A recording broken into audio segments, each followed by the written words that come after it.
Estamos começando mais um podcast Mude um Hábito da Unimed Marília. E hoje estamos recebendo o Dr. André Moro, cardiologista, médico do esporte e corredor profissional.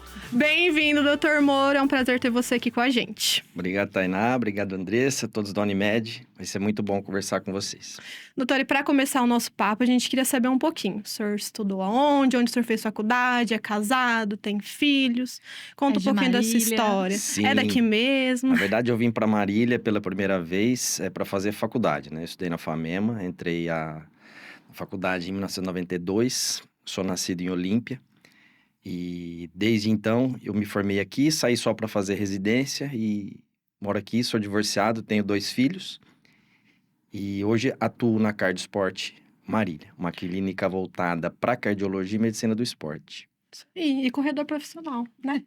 Não sou Que eu já profissional, mas sou corredor, A gente vai entrar Você, nesse então, assunto. doutor, é de Olímpia? Isso. Sua família, legal. Doutor, e como foi a decisão de se tornar cardiologista e médico do esporte? Então, cardiologista foi a opção quando eu terminei a faculdade, né? Sempre gostei de esporte, esporte fez parte da minha vida, faz parte da minha vida, e eu queria trabalhar com alguma coisa que me deixasse perto do esporte, de certa forma. E não existia naquela época nenhuma área, né? Apesar da medicina esportiva já existir, ela não era tão divulgada, difundida. Então, eu optei por ser cardiologista, trabalhei muitos anos em UTI, fui professor. E depois de 2016, que foi um marco na minha vida, 2016 eu trabalhei nos Jogos Olímpicos do Rio. Que legal. E quando eu cheguei, eu pensei comigo, eu preciso trabalhar mais diretamente com o exercício. É algo que eu gosto, meu doutorado foi em medicina do esporte. E aí eu estudei, especializei e tirei o título de médico do esporte, que eu sou desde 2017. Já atuando na cardiologia e na medicina do esporte. Cardiologia desde lá de trás, medicina do esporte mais recente. Muito bom, doutor. E sobre atividade física, doutor, qual a importância para a saúde do coração? Então, se a gente voltar 100 anos, né? Uma sociedade totalmente diferente, se a gente pegar um retrato da cidade de São Paulo, eu gosto sempre de mostrar isso em apresentações. Todos os homens magros, todos a pé, poucos carros na rua e poucas mulheres. É verdade, doutor. Né? Mudou bastante. E a sociedade mudou, né? A informática veio, a mulher veio trabalhar, então as mesmas doenças que o homem tinha, a mulher começou a ter. A obesidade chegou, coisa de 10, 15, 20 anos, hoje ela é uma epidemia, pode ser que se torne uma pandemia no futuro próximo. E as doenças que vêm por trás disso, como pressão alta, diabetes, colesterol elevado, são muito frequentes na população hoje, não só nos adultos, mas em faixas etárias mais baixas. E a atividade física vem como um verdadeiro remédio para essas populações, né? Seja a criança que fica muito no computador, seja o idoso que fica muito sozinho em casa e no adulto. Né? Então, hoje em dia, muitas profissões, as pessoas ficam totalmente paradas o dia todo, ou no computador, ou numa mesa. Ou para ir na esquina, né, doutor? Já pega o carro. Exatamente. Ninguém O anda a pé sedentarismo mais. é outra doença que carrega consigo maus hábitos. Sim. Então, a gente, enquanto médico do esporte, estimula não só... Quando eu falo em exercício físico, que tem que ir para academia, que tem que ir para o clube. Não, tem pessoas que não vão conseguir ir para academia e para o clube. Mas se eles conseguirem ir para o trabalho a pé, se eles conseguirem fazer algumas atividades, isso já ajuda bastante na sua qualidade de vida e no controle dessas doenças. Sim. Certo. Doutor, e quais exames devem ser realizados para monitorar a saúde do coração? E existe uma faixa etária, assim, mínima, que tem que começar a frequentar o cardiologista? Então, a faixa etária é algo impreciso, porque a gente sabe que as mulheres, até elas entrarem na menopausa, elas têm uma certa proteção contra doenças cardiovasculares. Não é que elas estão totalmente isentas do risco, mas o fato dos estrogênios serem protetores do coração, o risco de doença cardíaca na mulher jovem é menor. Porém, ela pode ter o que a gente chama de outros fatores de risco, como obesidade, como tabagismo, uso de anticoncepcionais, uso de outras drogas que potencialmente podem fazer mal ao coração, e mesmo pressão alta, diabetes, que tem aparecido em faixas mais baixas da população. Então, vai depender essa avaliação do que a pessoa tem, da idade que tem, do histórico que tem, se ela está fazendo alguma atividade física ou não. Então, de modo geral, uma pessoa que tem esses fatores de risco para doença cardíaca, ela vai precisar de uma avaliação mais detalhada. Se a pessoa chega no consultório, uma pessoa jovem que já pratica atividades esportivas, em termos de exames do coração, apenas o eletrocardiograma, além da consulta, exame físico, medida de pressão, eles são suficientes. Doutor, e existem alguns fatores de risco para doença cardíaca? Tipo, meu pai teve, meu avô teve infarto, é genético? Poderia explicar um pouquinho? Sim, daqueles fatores de risco que eu falei, vários são modificáveis. Isto é, a pessoa tem o fator de risco e a gente pode mudar isso. Por exemplo, a pessoa fuma, ela pode deixar de fumar. A pessoa é obesa, ela pode emagrecer, ela tem diabetes, a gente pode tratar. A hereditariedade é um fator de risco que é não modificável. Se a pessoa tem um familiar de primeiro grau que tenha tido algum episódio cardíaco ou cerebral, ela tem esse histórico e isso não muda. E o envelhecimento, a idade, é outro fator de risco que não dá para modificar. Então, a gente tem que se concentrar os esforços para os fatores de risco modificáveis. Né? E de todos eles, o exercício físico entra como parte do tratamento, né? No caso de uma hipertensão, o exercício físico ajuda a tratar, e na pessoa que não tem hipertensão, a pressão alta, por exemplo, o exercício físico ajuda a prevenir o aparecimento da doença. Doutora, o que acontece pra gente infartar? O que acontece com o coração? Infartou. O que acontece? Sim. Na maior parte dos casos, na presença desses fatores de risco, ocorre uma placa de ateroma dentro da artéria do coração, que chama artéria coronária. Essa artéria, com uma placa que pode ser de qualquer tamanho, sob um estresse, que pode ser um estresse físico, emocional, ou pressão alta, ou uso de cigarro ou outras drogas, essa placa se rompe. E nesse momento da ruptura, muitas células juntam nesse local fazendo obstrução, um entupimento da parte interna do vaso. E isso causa, no caso do coração, um infarto. Se for no cérebro, causa o AVC, né, conhecido como derrame. No caso da perna, pode ser uma trombose. Independente do lugar, vai causar uma obstrução do fluxo sanguíneo com as consequências dessa obstrução. Entendi. Doutor, e nós temos visto nos noticiários o aumento de infarto em jovens. Existe alguma explicação? Sim, então, aquilo que a gente estava falando da obesidade, e traz consigo outros fatores de risco, né? Então, hoje a gente vê pessoas de 30 anos, às vezes, com pressão, com diabetes e colesterol. Nesse caso, como a doença é muito recente, geralmente a pessoa infarta não é por conta de pressão, diabetes, colesterol. Então, uma causa comum é o uso de drogas, né? E a cocaína é uma droga que causa infarto, muitas vezes com morte súbita. E outra droga que está sendo muito usada, especialmente pelos esportistas, são os esteroides anabolizantes. Sim. Eles causam uma série de alterações no corpo da pessoa que, num primeiro momento, trazem uma sensação de prazer, de aumento da autoestima, o corpo fica mais bonito, a disposição. Mas o que a gente vê no dia a dia do consultório é uma avalanche de efeitos colaterais, e o infarto agudo, o AVC, a trombose, são ocorrências que, infelizmente, estão ficando cada vez mais comuns nos jovens, né? Existe uma estatística muito recente e muito triste, que se a gente pegar os jovens de 18 a 40 anos, sexo masculino, que usam esteroides, 3% deles vão infartar ainda jovens. Meu Deus. Então, isso é um assustador, número né, doutor? assustador. Se a gente imaginar que 1.000 jovens usam isso em Marília hoje, a gente vai ter 30 que vão infartar em algum tempo. Eles não têm muita noção, né, doutor? Tá crescendo, tá ficando forte, isso é o que vale. É um E efeito muito rápido, muito É um né? efeito perigoso. rápido, é um efeito positivo, Uhum. mas com inúmeros efeitos colaterais. E as pessoas que prescrevem, as pessoas que usam, devem ter atenção para todos os fatores que desencadeiam doença, né? Os efeitos colaterais. Doutor, e quais são os sinais de alerta pro ataque cardíaco? Se eu sentir que eu tô tendo ataque, como eu sinto que eu tô tendo ataque e o que eu devo fazer, né, Sim. nessa situação? Geralmente, quando a pessoa tem um ataque cardíaco, ele tem uma apresentação muito variada. O quadro típico é uma dor na região anterior do peito, um pouco mais para a esquerda. Não é uma dor empontada, enfacada, geralmente é uma sensação espalhada, que pode vir para a região da garganta, do estômago, do braço. A pessoa às vezes fica com náusea, passa mal, fica pálido. Isso são sinais de alerta. Infelizmente, algumas vezes não existem os sinais de alerta.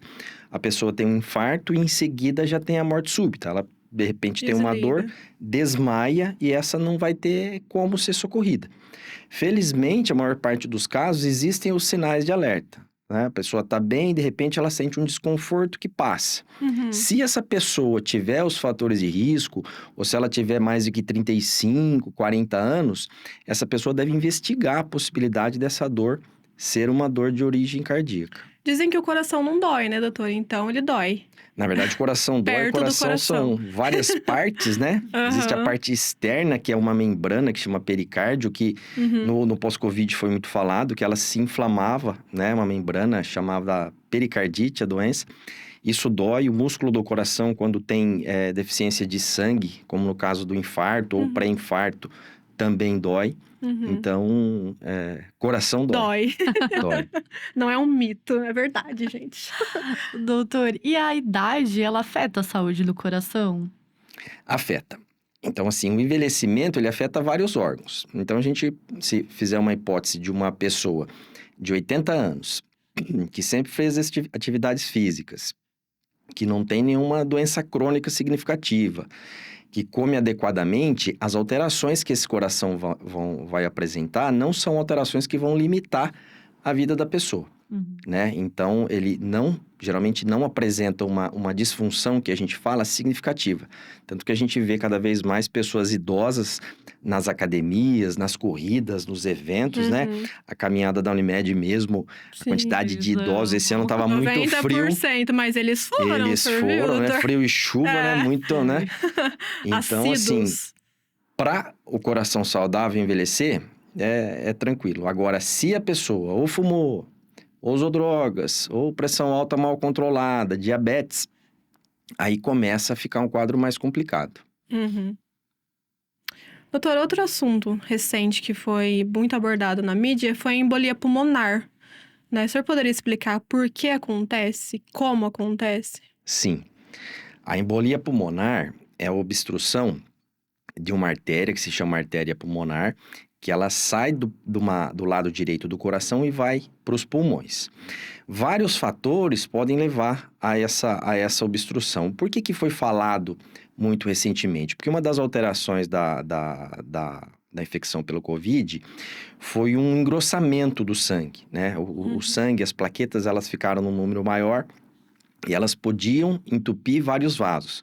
O que contribui para isso? Alguns fatores de risco, como o paciente estar acamado, o paciente ter alguma doença crônica, como alguma neoplasia, algum tipo de câncer, o paciente ser muito obeso, ele ser portador de uma doença cardíaca comum, que chama insuficiência cardíaca, e idade. Tudo isso vai contando para que ele tenha, o sangue fique mais grosso e em algum momento, algum local da circulação pulmonar, ocorra essa obstrução.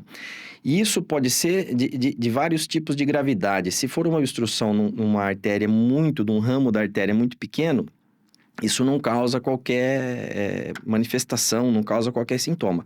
Por outro lado, se for uma embolia pulmonar muito significativa, um entupimento da artéria do pulmão muito significativa, a pessoa pode ter morte súbita. Então, é o mesmo caso do infarto. Uma obstrução severa, a pessoa não tem tempo de pedir socorro. Ela tem a morte súbita no local que ela está. Rápida, né? Rápida. Não dá tempo de muita Aí coisa. ficou aquela questão da vacina, que a vacina poderia dar algum tipo de complicação.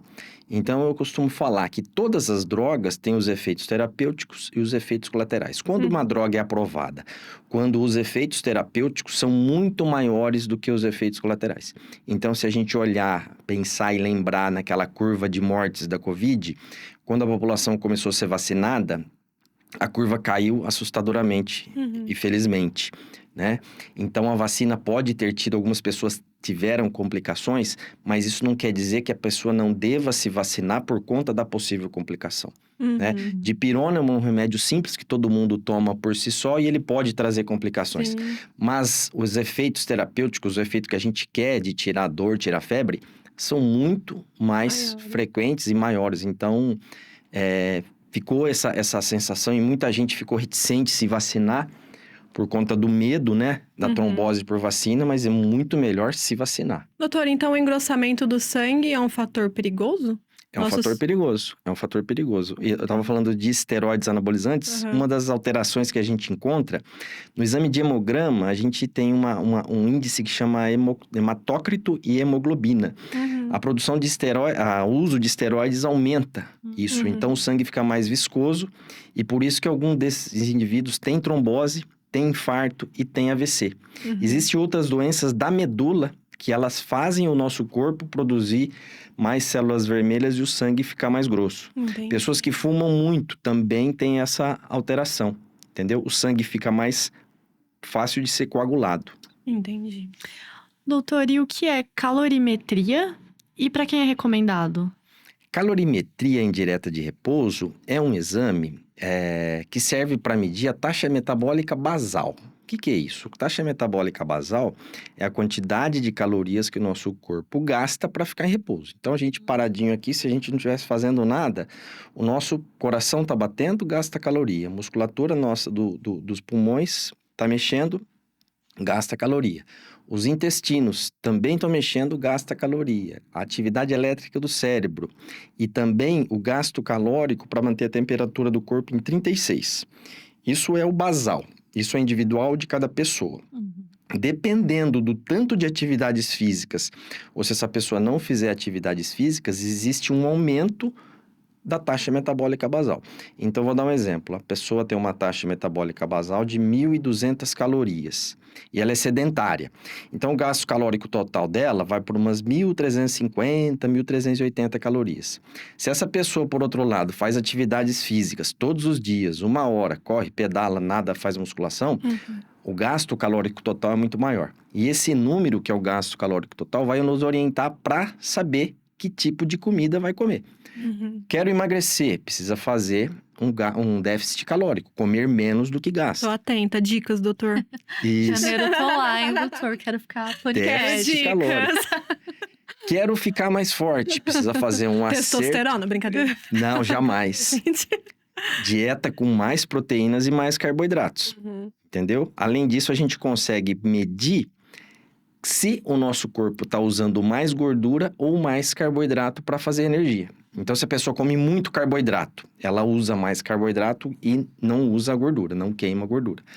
As pessoas que fazem dieta low carb, elas usam menos carboidrato e queimam mais gorduras. Então, é mais fácil a gente achar pessoas que fazem low carb, que são magras, independente de exercício ou não, do que o contrário. Doutor, o senhor pode dar dicas de alimentos? A gente fica nessa curiosidade, né? Sim. Que alimento que eu posso comer, o que eu não posso, Então, a nossa comida, felizmente, a comida do brasileiro, é uma comida, assim, fantástica. Então, se a gente pegar uma refeição padrão, que contém arroz, feijão, alguma carne, qualquer tipo de carne é boa. De preferência não frita, né? Mas carne de boi, porco, frango, carneiro, peixe, todas são muito boas. Peixe, Andressa. Legumes e folhas.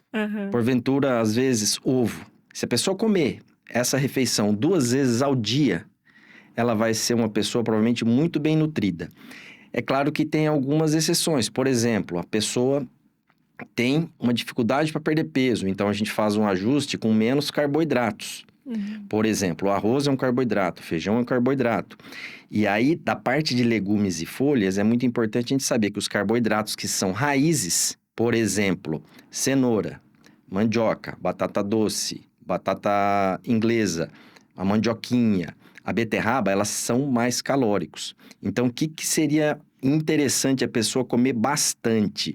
Folhas, brócolis, chuchu, abobrinha, berinjela, tudo pepino, que eu como, tomate. lembra, doutor? Tudo que eu não lembro que você falou que come, mas consome. Tudo verde que eu como. Exatamente. Doutor, e como que eu posso melhorar meu desempenho lá no meu CrossFit?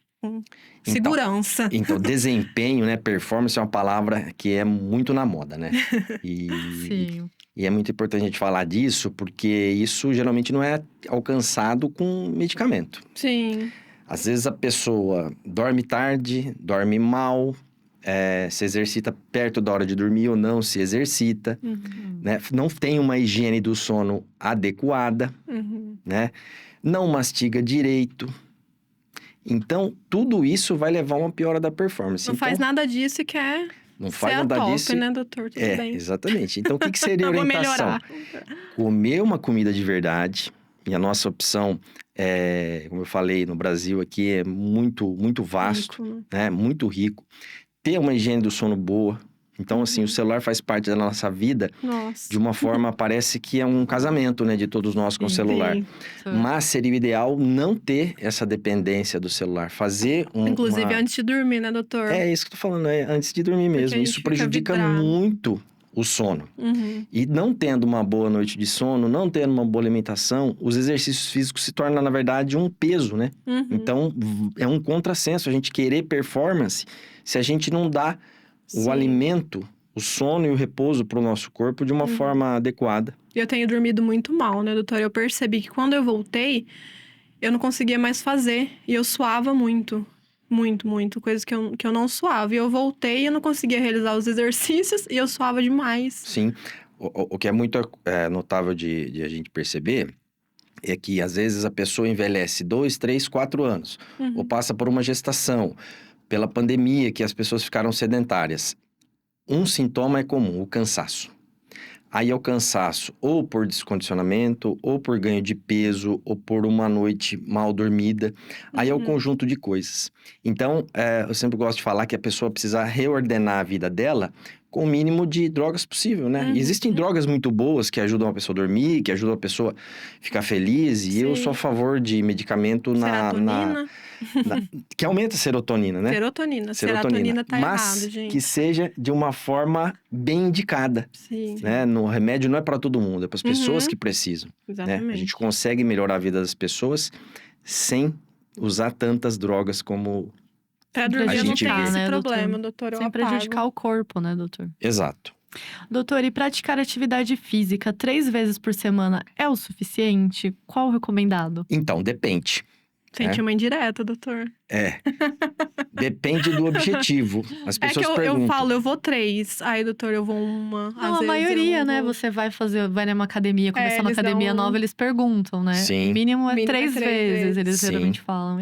É o Se a certo? pessoa ela vai 3 vezes na academia e nos outros dias ela tem uma vida ativa, Uhum.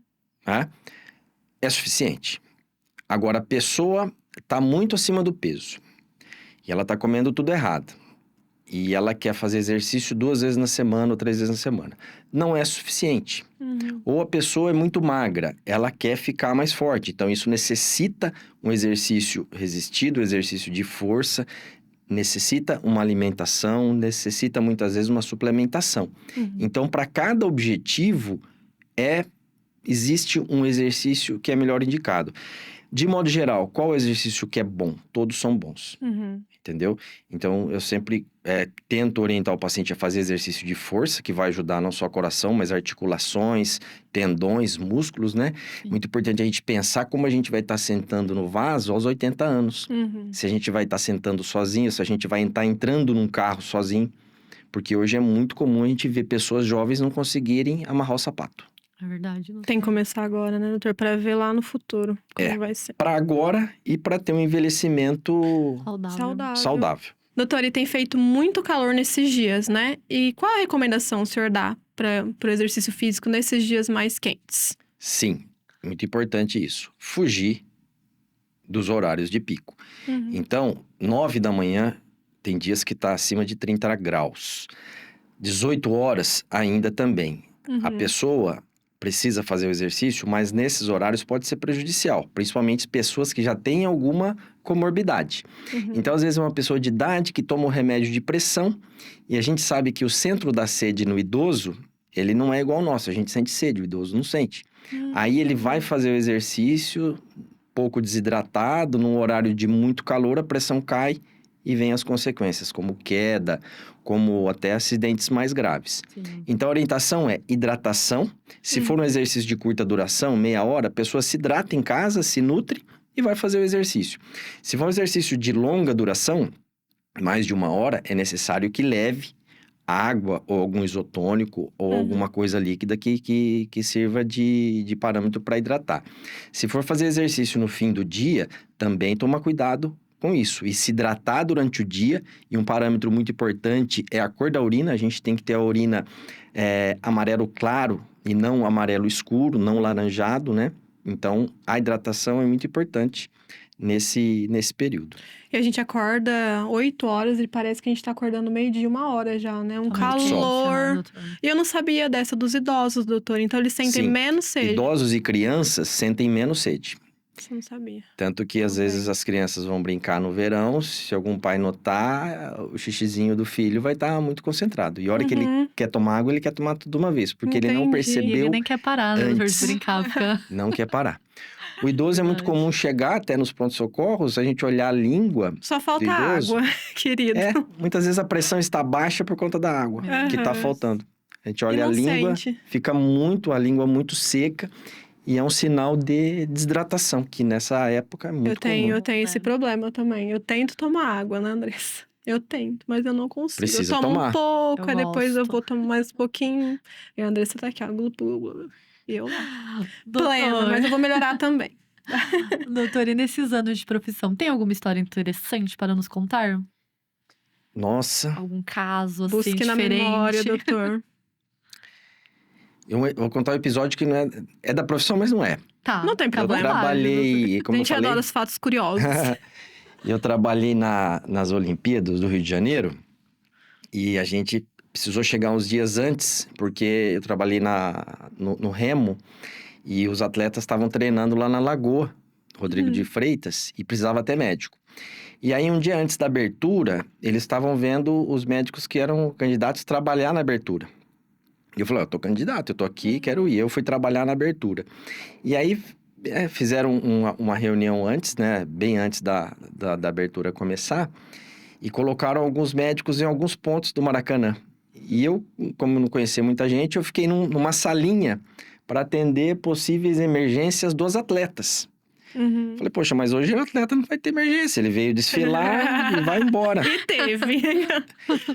E na verdade não teve. Não Mas teve. quando eu fiquei isolado, eu e um enfermeiro, eu fiquei andando por dentro do estádio e eu encontrei a saída pro campo onde passariam todas as delegações. Então eu vi o lugar desfile. estratégico. Um lugar estratégico, eu vi todas as delegações passando. Doutor, o senhor Se foi deu pra bem. passear? O senhor foi pra passear e se inscreveu? Não, eu fui candidato, voluntário, E é pela internet, você se inscreve. me inscrevi, tô Aham. inscrito para Uau. os Jogos de Paris também ano que Ai, que vem. legal. Ai, que delícia. E eles avisam com antecedência, doutor, como é? Avisam com alguns meses de antecedência. Como os jogos são em agosto, geralmente no começo do ano eles avisam. Que legal. Muito bom. É. Tomara. Vamos ver. Doutor, agora sobre sua vida pessoal. O senhor tem algum hobby? Hobby. Hobby cozinhar e corrida. Corrida eu já sabia, cozinhar É, ainda não. Cozinhar. Tá nas redes, a gente sabe, doutor. É. Doutor, e quando o senhor começou a correr? Como foi o despertar dessa paixão por corrida? Então, como eu fui uma criança de cidade do interior, a gente só tinha o futebol, né? A gente só jogava futebol. Então, eu corri a vida inteira. Quando vim fazer faculdade aqui, participava de todos os esportes. E depois que eu comecei a trabalhar, a gente começa a fazer menos exercícios. Só que quando eu fiz a minha tese de doutorado, eu fiz os exames de ultrassom do coração em atletas, corredores. E a gente conversava, porque eu, né, sempre corri e tal. Eles me convidaram para fazer uma corrida de São Silvestre, Que legal. que é uma corrida de 15 quilômetros. Aí eu fiz uma de São Silvestre, depois fiz uma de 21 quilômetros, fiz outra de 21, até fazer uma de 42. Então eu fiz uma maratona. E daí meio Nunca que mais parou. o bicho pica, né? Então você fica... Legal. Doutor, e a questão do energético, ele realmente é prejudicial? Então, tem vários tipos de energético. Duas substâncias que são comuns a vários deles são os açúcares, né? E um estimulante, a cafeína. Então, assim, uma palavra sobre a cafeína. Primeiro que o café é segunda bebida mais ingerida no mundo e é um ótimo alimento. Porém, algumas pessoas têm uma sensibilidade maior ao café. Então, tem pessoas que têm dor do estômago, tem pessoas que têm palpitações no coração, tem pessoas que têm dores de cabeça, tem pessoas que não conseguem dormir. Tem pessoas que tomam café o dia todo e isso não altera em nada o funcionamento do seu corpo. As pessoas que têm uma sensibilidade maior, principalmente à cafeína, e tomam energético, realmente elas vão ter algumas possíveis complicações. Principalmente porque algumas vezes as pessoas, né, mais os jovens, costumam misturar o energético com bebida alcoólica. Então, se a gente pensar que uma bebida destilada pode ter 40%, 42% de álcool e elas excitam também o coração, a cafeína pode andar no mesmo caminho e, às vezes, acontece alguma complicação, como arritmias cardíacas e, às vezes, até morte súbita documentada por conta de uso de algumas substâncias que afetam o funcionamento do coração. Então, assim, doutor, não existe uma quantidade segura, depende de cada Sim, corpo. Depende de cada corpo. Então, tem pessoas que tomam um energético, ele não altera a glicose, não altera o funcionamento, a cafeína tem uma quantidade razoável e essa pessoa fica bem. Tem outras que com quantidades pequenas, realmente, não só de energético, mas até bebidas que contêm cafeína, principal o café, elas sentem alguma alteração. Doutor, estamos com a Thaís aqui no estúdio hoje. Ela toma todo dia. O quanto isso é prejudicial? Tomar Então, todo dia. Tomar uma bebida gaseificada com açúcares e cafeína de rotina não é um hábito bom, né? Então, como uma saída, uma alternativa, até quando eu converso com um paciente que precisa tomar cerveja todos os dias. Então, a cerveja é uma bebida gelada, refrescante, saborosa, o gás dá uma sensação de frescor. Muitas pessoas que fazem a substituição de água com gás, gelo e limão, elas têm uma parte daquela sensação gostosa que a cerveja dá e o energético a mesma coisa. Doutor, agora responda apenas com uma palavra. Uma viagem. Uma viagem, sabe que eu pensei. E uma viagem para Não chegou à conclusão. cidade do meu bisavô, chama Castelfranco, fica Várias no interior memórias da Itália. afetivas. Ai, que delícia. Que legal, doutor. Um filme. Filme, é uma palavra só, né? 2 Filhos de Francisco, Comida. todas. Não vale, Não vale, doutor. é. Tem É que uma ter palavra uma. só, feijoada. feijoada. E um livro. A biografia do Michael Jordan. Legal, doutor. Doutor, e quem quiser marcar uma consulta com você? Você pode deixar o telefone, o endereço? Sim, a gente fica na Cardio Sport, que é na Avenida Feijó, 228. A telefone é 99882-3264. Mas é só digitar Cardio Sport nas redes que tem o link para acessar. Sigam o doutor no Instagram, gente. Vale a pena o conteúdo. Doutor, obrigada por aceitar o convite da Unimed Marília. Foi um prazer recebê-lo. Chegamos ao fim, que triste. Prazer é meu, foi meu. É sempre gostoso conversar sobre nossa rotina, né? Nossa especialidade. Fico sempre à disposição. Obrigada, doutor. E este foi mais um episódio do podcast Mude um Hábito da Unimed Marília. Inscreva-se em nosso canal do YouTube e também nos siga nas principais plataformas de áudio.